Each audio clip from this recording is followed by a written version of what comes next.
to start with the violet probe today. We're going to do a little alchemy.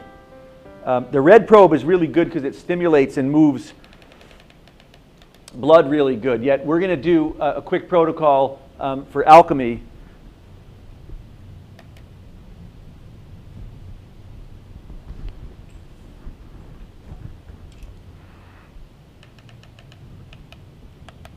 And I want to start, the first thing I'm going to do as I do this is I'm going to start at the base. You can do this if you have the main unit, just use the main unit, and if you just have the violet probe, you can do the violet probe. I'm starting at the very base root of the body. And you see which program feels like the right one for you. I started off on wave. I'm going to go to activate. If you have the main unit, you might try just doing activate. And I'm just going at the root, at the base of the spine. You can go underneath the body. This is just a very simple protocol to work on these key chakra plexuses. I tell you, most people don't do a whole lot through their daily, day-to-day existence on these different centers. These centers, from my perspective, are key. And I want to walk through each one of them. In fact, let's just do it with the main unit, because folks, I'm not sure everyone out there has probes, and so I want to be consistent for folks that are out there using it. So I'm just starting at the base root chakra right here, and I'm just holding the laser right close into that area at the very base. And notice as this area, squeeze the area. Do this. We have a lot of yoga folks using our laser. More and more people in the yoga community are using our laser because they are starting to get that this is a profound tool for yoga and transformation. Why? Because when you send this signal into an area, when you send this light into an area, you're saying to that area, all right, it's kind of like tuning a guitar. You have the guitar, it's out of tune. Well, these are like the different strings of a guitar. And if these areas are all doing their own thing, well then what does it do? The whole thing doesn't sound very good. It's not an instrument of synthesis and unity and coherence with the universe. So the key to that is to tune everything so everything is neutral. So just like a guitar, what do you do when you're tuning the guitar? You play a string and you tune it all the way one way, then the other, then you find that balance point. Oh yeah, we're right there, good. So when I do this, I'm doing the same thing. I'm over the root and I squeeze that root muscle at the base. So squeeze it in a little bit and then relax it out. These are the sacred points or the bonds or the energy of the root locks. Squeeze it in a little bit. And right there, I squeezed it all the way out, then I went all the way in, and now I rebalanced right here into this space. So that's it. That's the first one. Now I'm going to the second one, right below the belly button, pubic bone area. And again, right here, as soon as I put this here, I felt this kind of same thing. Yogis say that at each of these locations is a plexus. And that plexus, not the nerves, not the muscles, it's a nerve plexus. It's a neuroplexus. And right in this area, the top part of the sacrum, into this area, it kind of went in like this for me. Squeeze it a little bit. Yogis say we have to get these. Most people live with these not in their conscious control. The yogi says, well, if we're not controlling these things, well, what is? The outside play. So our goal is, well, we have to cultivate these things. So first one, and by cultivating, it's not like we control them, because they're not part of our sympathetic nervous system. These are part of our parasympathetic nervous system. Neutral. Sympathetic nervous system, positive, negative, polarity. Parasympathetic nervous system, neutrality. It's the neutral part of our experience. So, what do we have here? Squeeze in, out, and this area, this second area for me just dropped in. You want to keep your chakras strong, make sure the plexuses are in a state of neutrality. All right, third plexus, solar plexus.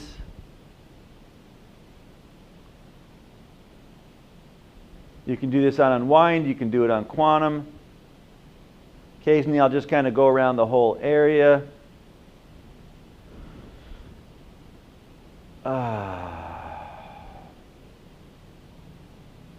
What am I doing? It's like a guitar string. I mean, this is a very simple protocol. Every day, you could take a moment and tune these in. I often do it with Activate or Wave. Some days Cohere. I'm using Activate right now, which is working great. And right there, I felt the whole area kind of go whoosh and drop in.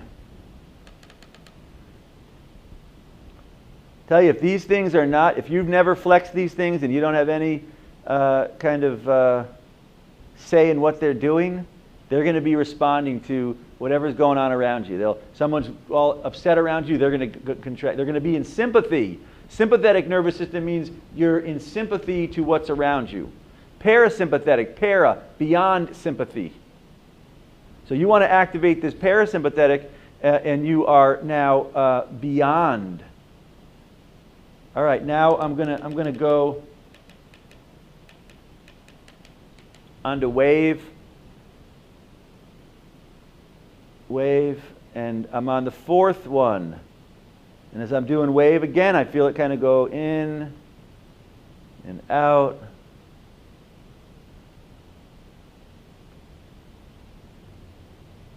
I tell you, all this thing does is it goes, whether it's in shoulder, whether it's a back, it says to that area, yoo-hoo, positive, negative, neutral, positive, negative, neutral. That's what scalar does. It brings things together, whoosh, drops them into neutral.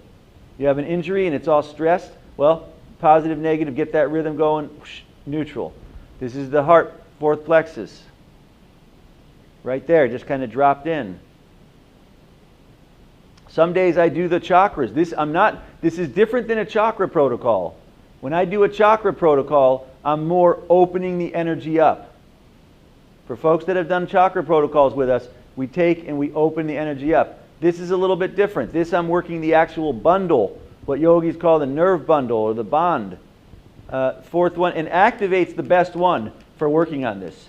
Activate works really good for this. Wave opens things a bit more. Whereas Activate kind of tightens it and gets that nice zone. Up to the fifth one. Same thing. We're just activating these sacred points. These are key. Hopefully folks out there are getting a little bit of a sense of what that's like when you get that it's like fine-tuning until that right point. I do this a lot without the laser, with still point, going to the area, welcoming it, it goes in, it goes out, and then dissolving into neutrality. Everyone go ahead, take a breath, make sure you're in neutrality. Don't try too hard. If it's not coming yet, that's okay, it'll happen. I've been doing this for a while. All right, next one, up into the sixth, up here, the sphenoid. Same thing, just sphenoid. In and out. Tell you, even if you don't feel anything, you can't tell, just energizing these plexuses is fantastic from my perspective. And then very top.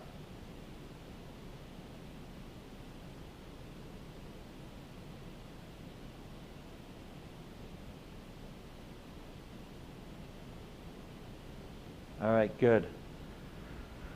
Good. I'm going to finish with one last protocol. I'm going to start at the base of the spine and just allow energy to flow up the spine.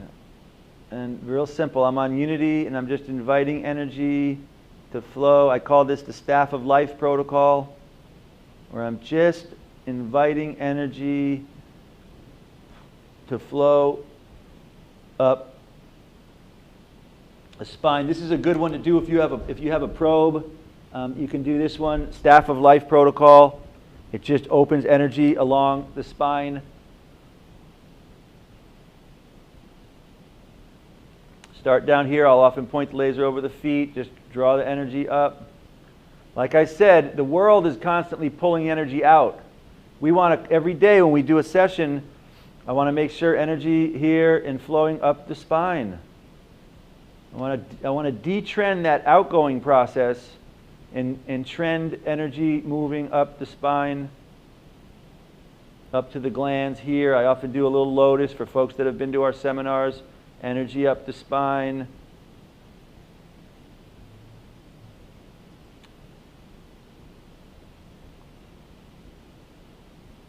Just pretend, be like a child with a big light crayon. You don't have to be an expert to understand how energy, heck, our whole medical symbol is based in one symbol of a scalar wave and a staff, energy up the spine, the gland at the brain, and then the flowering, the wings, the opening of the frontal lobe, and balancing out of the experience. Not rocket science. When I finish sessions, I often go around the outside of the body.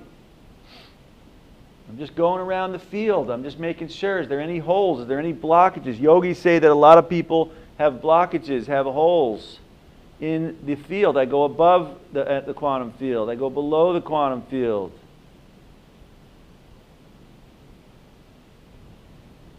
Often I do this part on quantum, which feels great.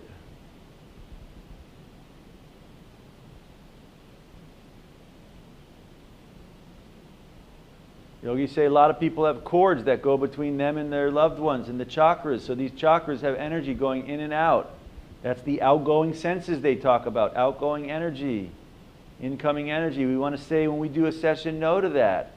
When I do a session, I often start, whether with this or with perception, I just go around the outside of my field. It's like if you have a garden and you have some raccoons or beavers or whatever coming in. Well, at a certain point, you can't grow the garden if you got all these critters coming in. So you got to put a little fence around it. You got to guard the outside of that fence so that nothing's coming in there. Well, same thing here. Cultivate your field so that and it's not me saying to loved ones and friends that I'm not there for them. I just say for right now, I'm not no cords, no energy coming in. I'll still be there for them from a place of neutrality. I tell you, you do this protocol every day for a little bit and train your field not to be constantly absorbing. And if the field is in polarity, always good to finish on thymus. I often finish on thymus gland. If the field is in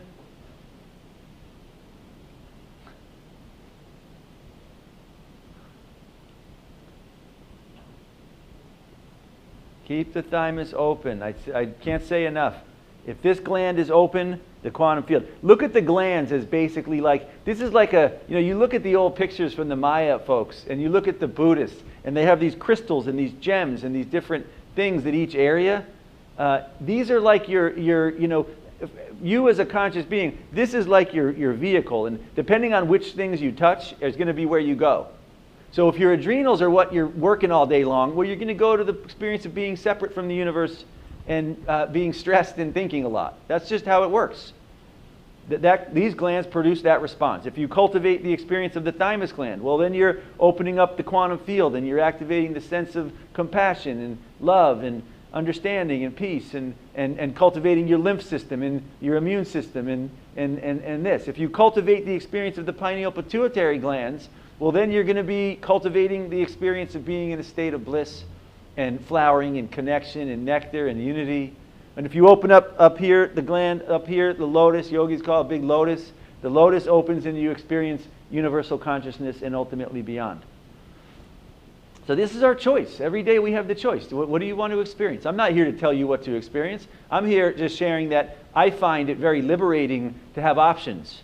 So I still come and experience the body, and being the body walking around here on planet Earth is a great experience. Yet I also have, in a moment, I say, well, gee, that was nice, although it's getting a little bit heavy. I think I'm going to drop and open up into the field, quantum field. And oh, that's nice, and gee, I'm going to collapse the quantum field and cultivate that energy up below. See, each of these structures is a different option we have. The key is not they're not good, bad, or this. The key is having the freedom and the flexibility to shift between them. Otherwise, we're stuck in one of them. And that's, to me, I don't like being stuck in the thoughts and emotions. That's no fun on planet Earth. I came here and said, that's not for me, that's not for me. That's nice, it's not for me. I'm fine to have some thoughts, emotions, that's okay, so long as I can dissolve them and come back to still point, or come back to the quantum field. And oh, the quantum field is nice, though I want to dissolve that at certain moments and activate energy along the spine. And then I want to dissolve that into the state of bliss, nectar, and ambrosia. And then, dissolve that and go back into pure consciousness and essence and where I come from. So that's the violet probe. That's the benefit of the probes. And we have some specials right now to help folks to be able to get into the probes. I better turn it off because I'm blissing out and soon going to be not able to communicate anymore. So take a moment right now. Everyone drop into still point for a moment.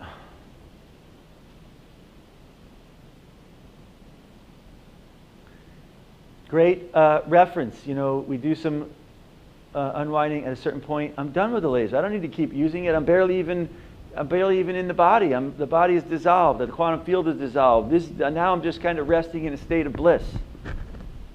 So it's a great moment. I want to suggest for folks, it's been a real treat to get to do a live stream. For me, it's always a blessing to open to neutrality and invite this essence. So I want to thank everyone for coming and being a part of this today. Take some moments in your life. Take some moments to go and practice this.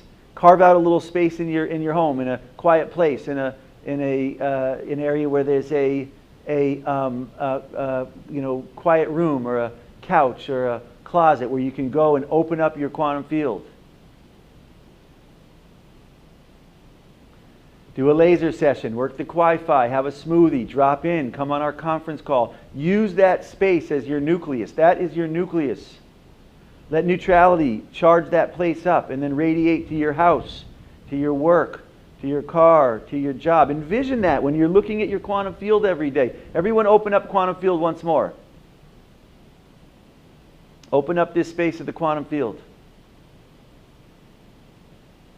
And just look around. See if you notice anything different right now.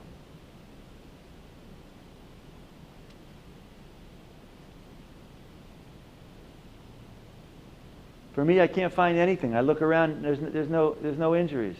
There's no emotions. There's just a nice wide open quantum field. See if you check in with that muscle at the root. I squeeze that a little bit, energy starts flowing up the spine. Saliva starts to open. Ambrosia is the opening up of the nectar in the glands. The saliva. It's a very specific process that we focus on more. Maybe in the next live stream. Maybe we should do a live stream tomorrow. We've covered yesterday a good intro. Then today we really got into the energy. We haven't totally tapped in to sharing about ambrosia process. Next live stream we do, we're going to really open up into ambrosia in Vermont at the Vermont retreat. Big part of our retreats, cultivating this ambrosia. Just like I talk about resting in still point or resting in holding that root. Some situations for me, those don't work. And so I come here and I hold this sacred ambrosial space of the sphenoid and this flowering. Right now I'm just holding this space right here. You see, there's a theme that we've been through throughout the entire day. Everything we've done, Wi-Fi, the process, welcoming things, laser. We're going there and we're saying to the area, aloha, let's see that wave, positive, negative, and then we collapse it, we hold it in neutrality. As soon as we collapse it into that neutrality, when we're in polarity, we get the energy going on here in this star and this planet. Planet, back and forth, every day, back and forth, positive, negative. Galaxy, back and forth, positive, negative. As soon as we take things and we start to hold them in this space, now we're saying totally different. We're saying universe, fill in this with neutral essence. So that is the theme. To me, there is one panacea from my perspective, and it's the neutral essence of the universe and beyond. And so whatever we're doing in the laser scalar, in the Wi-Fi, all we're saying to things is yoo-hoo, dissolve, positive, negative, come back here to neutrality.